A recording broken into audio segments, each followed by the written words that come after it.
kila mahali chafu.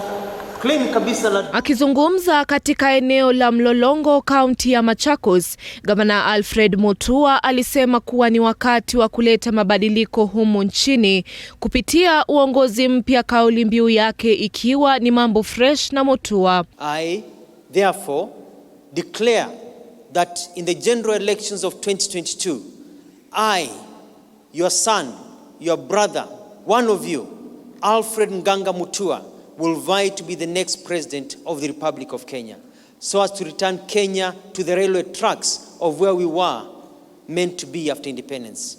I am ready to press that reboot button.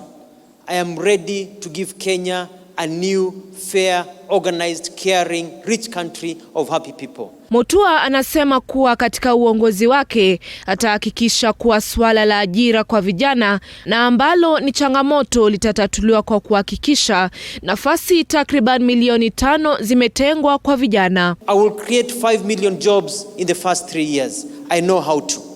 I will build roads and highways in every constituency and maintain new ones to create an environment for growth. Our education will produce young and dynamic citizens who will find jobs waiting for them. We will roll back poverty and restore dignity to all, regardless of where you are born or your social or political dispensation. Zaidi, vita dhidi ya janga la ufisadi na ukabila ambazo zinatokomeza taifa la Kenya viko kwenye mipango yake. Under my watch, politicians will never again steal public land and sell the same land back to government.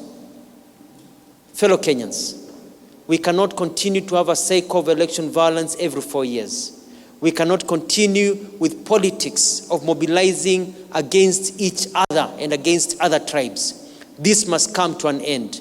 My politics are about mobilizing the economy and against poverty. Gavana Mutua ni wa pili kutoka eneo la Ukambani kutangaza nia ya kuwania urais ifikapo mwaka 2022 baada ya gavana wa Makueni Kivutha Kibwana. Nanok Lauren, TV 47.